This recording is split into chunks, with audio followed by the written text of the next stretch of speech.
Okay. So આપણે will continue from law of supply.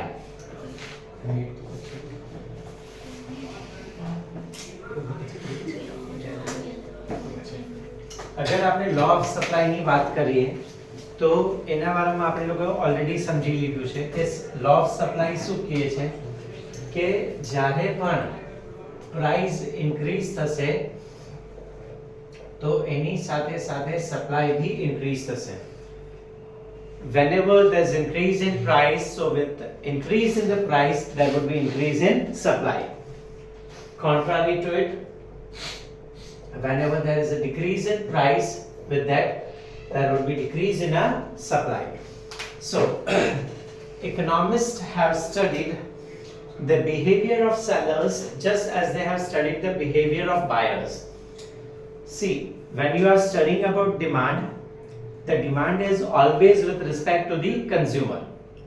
When you are studying about supply, it is always according to the will of supplier or the producer or the seller.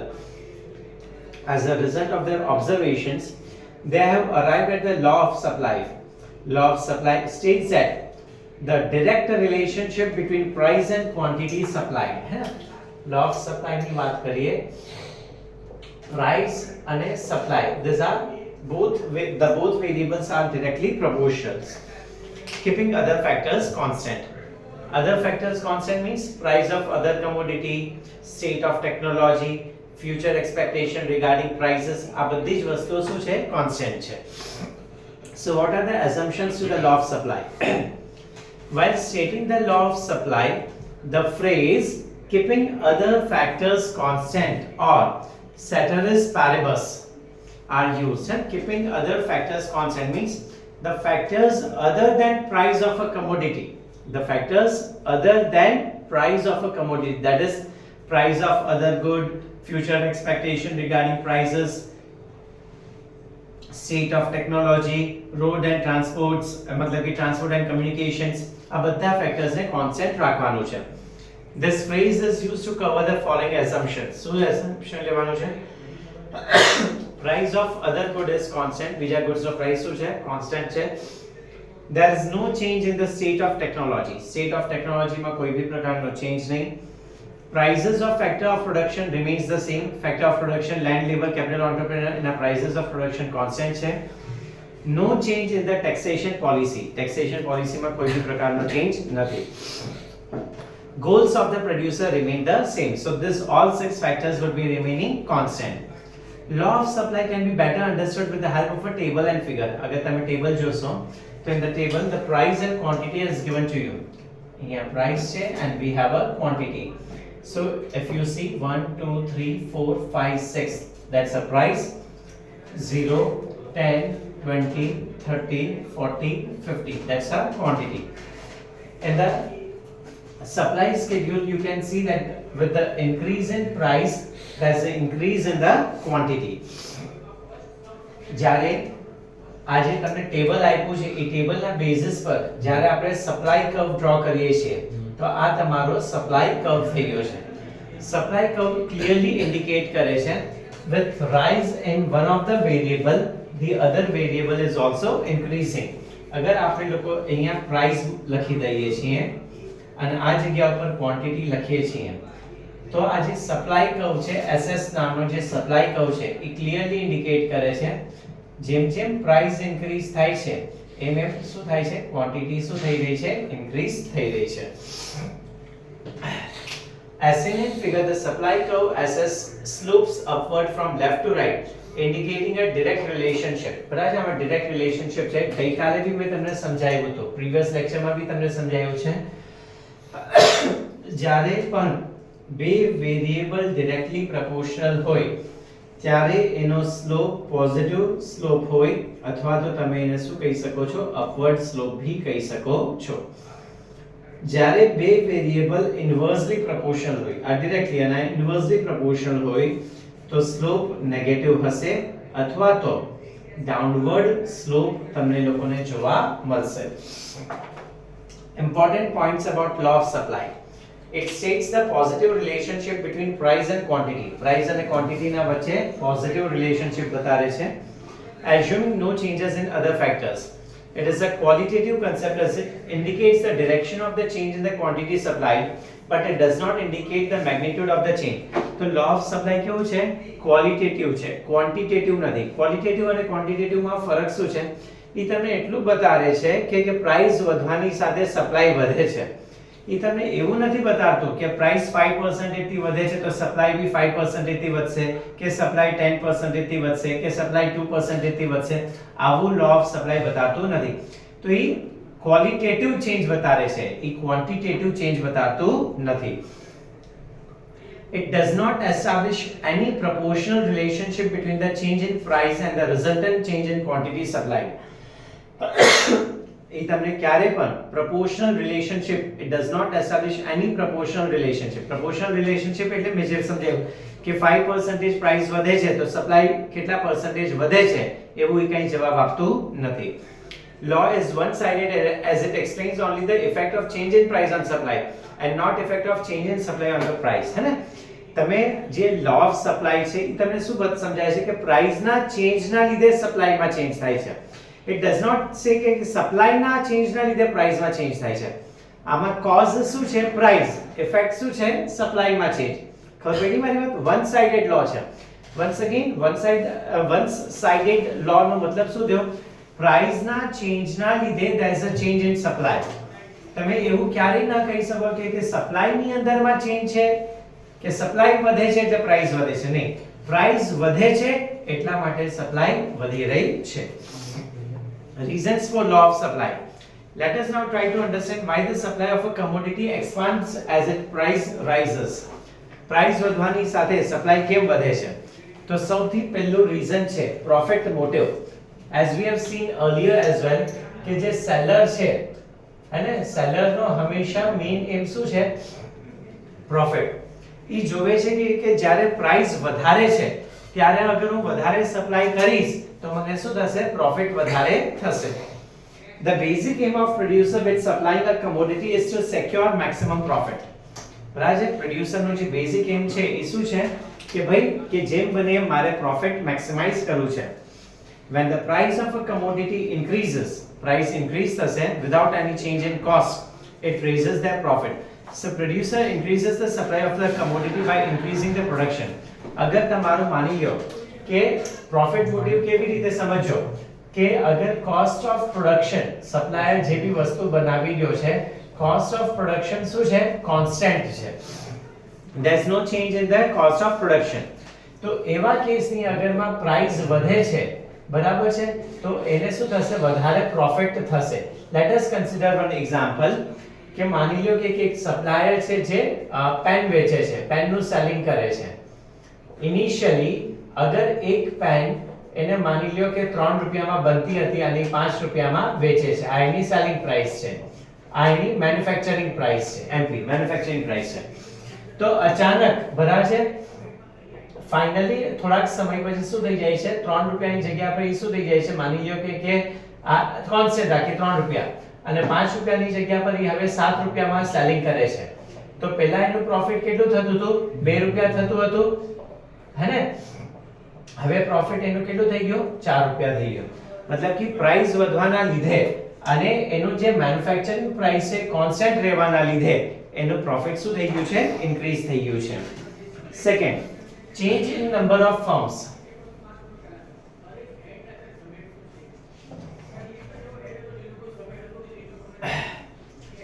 A rise in price induces the prospective producer to enter into the market to produce the given commodity so as to earn higher profits. માની લો કે કોઈ વસ્તુની price continuously વધે છે તો ઘણા બધા સેલરની એવી ટેન્ડન્સી હશે કે લાવ હું બી મેન્યુફેક્ચર કરીને વેચું. કેમ? કારણ કે આમાં એબનોર્મલ પ્રોફિટ થઈ ગયું છે. કન્ટિન્યુઅસલી પ્રાઇસ વધતું જાય, સપ્લાય વધતી જશે, બરાબર છે? તો કોઈ એવા મેન્યુફેક્ચરર્સ હશે એને એવું ફીલ થશે કે અગર હું બી સપ્લાય કરું તો મને બી શું થશે? પ્રોફિટ થવા મળશે. However, as the price starts falling, some firms that do not expect to earn any profits at a low price either stop production or reduce it. અને આનો vice versa બી ટ્રુ છે કે અચાનકથી જ્યારે price fall થશે તો ઘણા seller પોતાનું selling બંધ કરી દેશે કાં તો પોતાની દુકાન જ બંધ કરી દેશે. It reduces the supply of the given commodity as the number of firms in the market decreases. તો change in number of firms એ શું છે કે અગર જ્યારે પ્રોફિટ વધે છે અથવા તો તમે એમ કહી દો કે પ્રાઇસ વધે છે તો સેલર્સ નંબર ઓફ સેલર્સ બી શું થશે ઇન્ક્રીઝ થશે. પ્રોફિટ અગર ઘટે છે ડિક્રીઝ થાય છે અને પ્રાઇસ બી શું થઈ રહી છે ડિક્રીઝ થઈ છે તો તમે સમજી લ્યો કે સેલર્સ બી શું થઈ જશે ડિક્રીઝ થશે. નંબર ઓફ સેલર્સ કાં તો number of supply total supply શું થઈ જશે ડિક્રીઝ અને ઇન્ક્રીઝ થયા કરે છે. Third one is change in stock.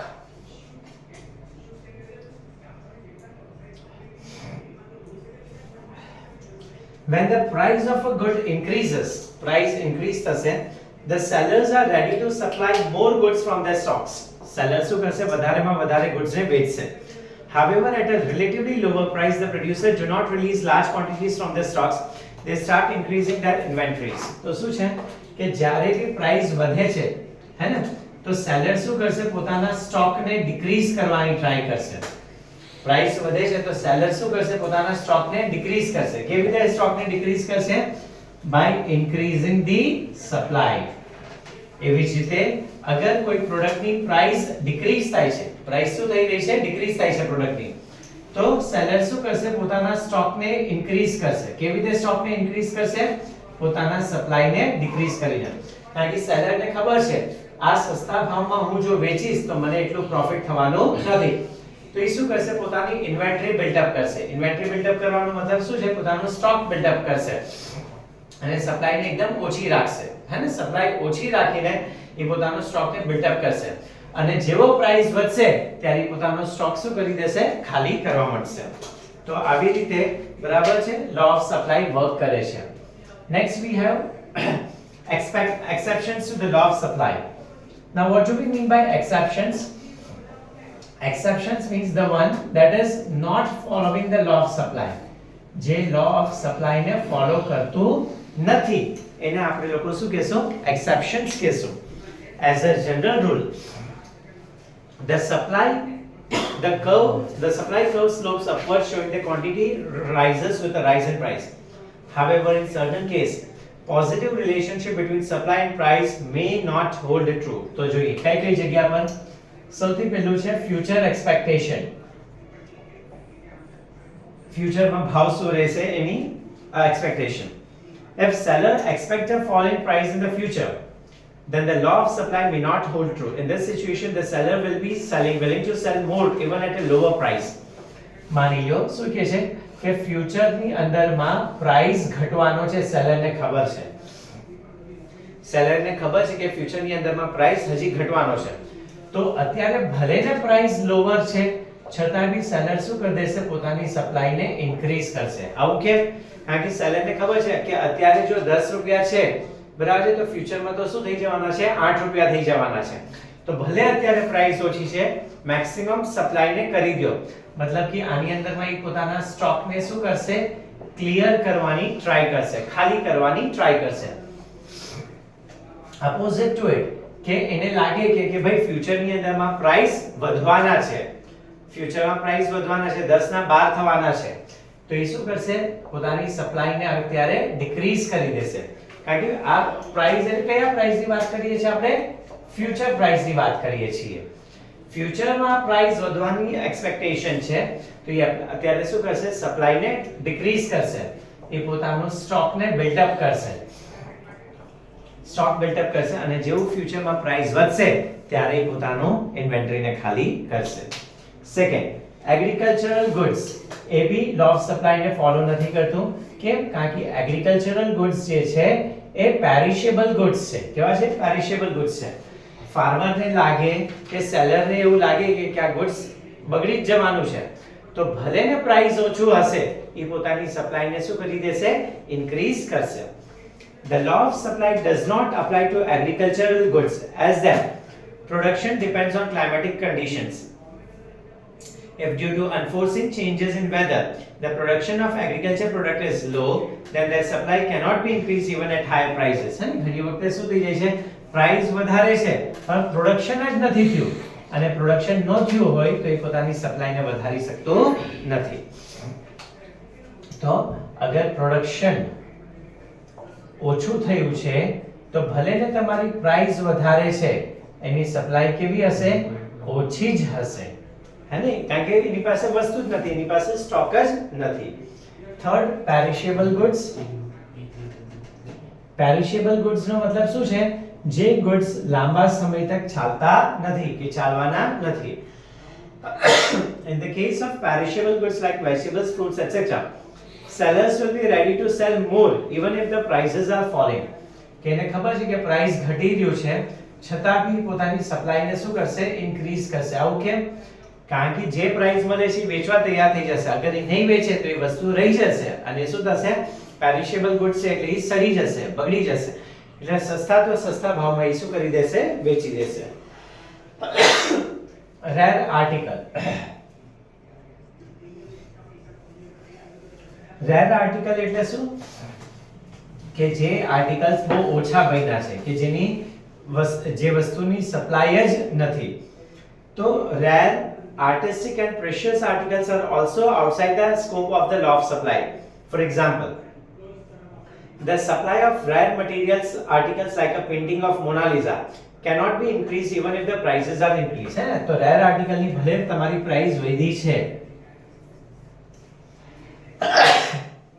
તમે એની સપ્લાયને ઇન્ક્રીઝ કરી શકશો નહીં. કારણ કે રેર છે, એ એક કે બે પીસ જ છે, બરાબર? તો ગમે તેટલો ભાવ વધે, તમે એની સપ્લાયને વધારી શકવાના નથી. Next, backward countries.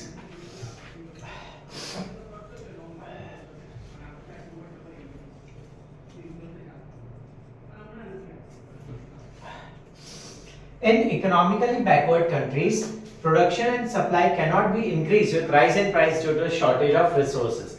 જેટલી બી બેકવર્ડ કન્ટ્રીઝ છે છોકરાઓ, એ લોકોની પાસે રિસોર્સિસ નું શોર્ટેજ હશે. એની પાસે રિસોર્સિસ એટલા વધારે હશે જ નહીં.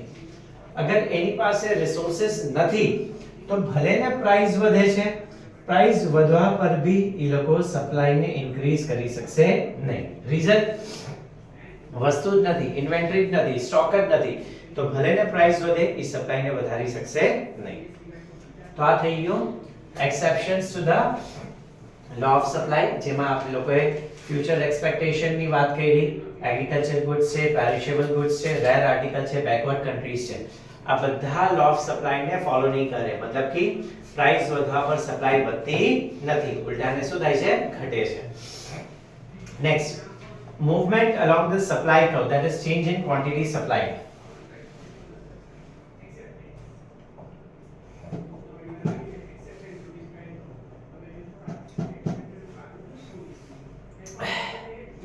When the quantity supplied of a commodity changes due to change in its own price, keeping other factors constant, it is known as change in quantity supplied. સમજો definition.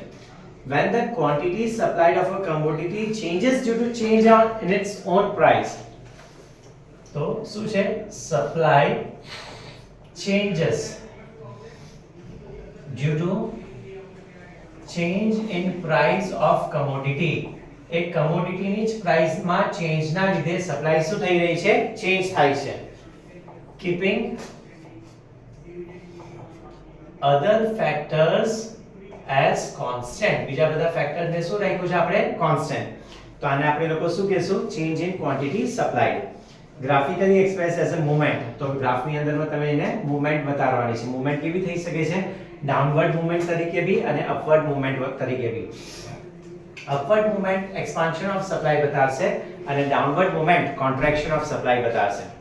there can be downward movement જેને કહેવાય contraction of supply or an upward movement જેને કહેવાય expansion in supply along the same supply curve. Let us understand the movement along the supply curve with the help of a figure. માની લો this is your supply curve SS, બરાબર છે?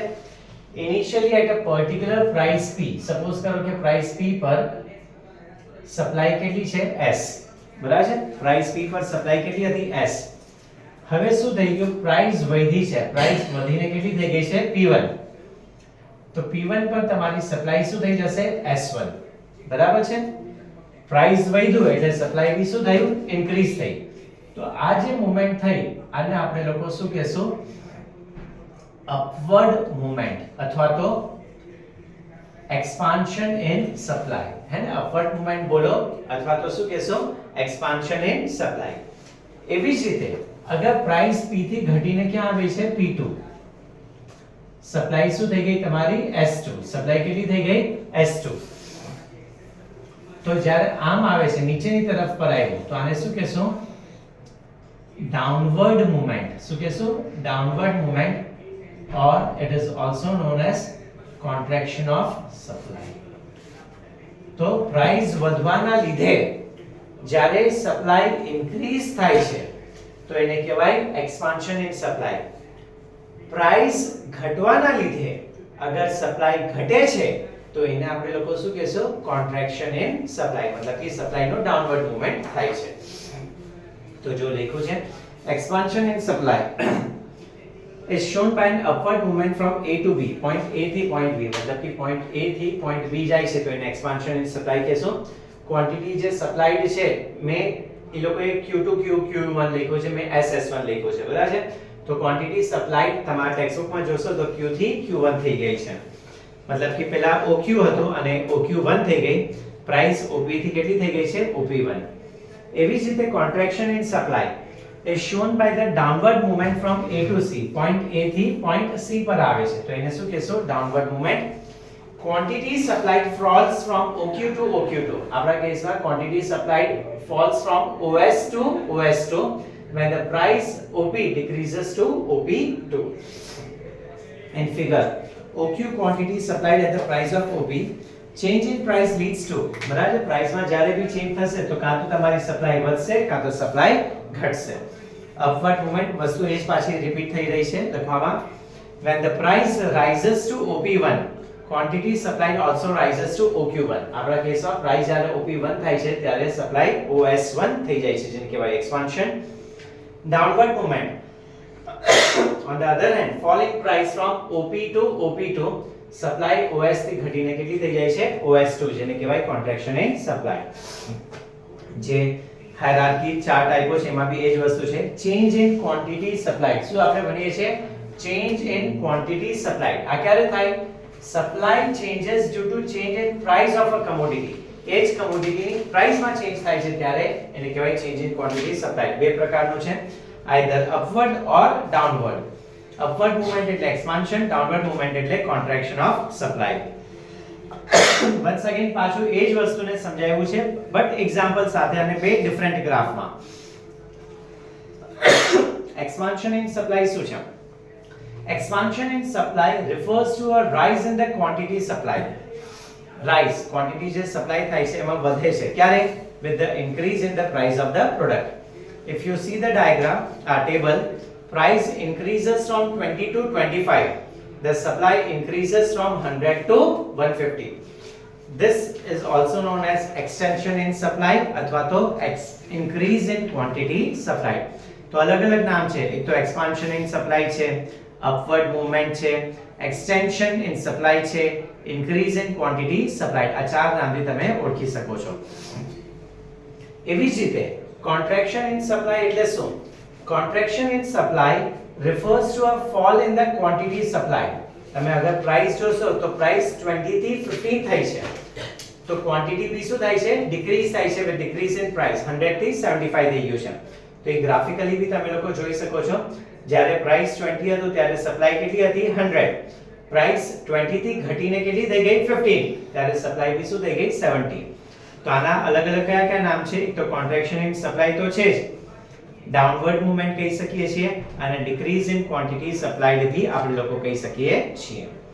as seen in given schedule and diagram, quantity supplied falls from 100 to 70.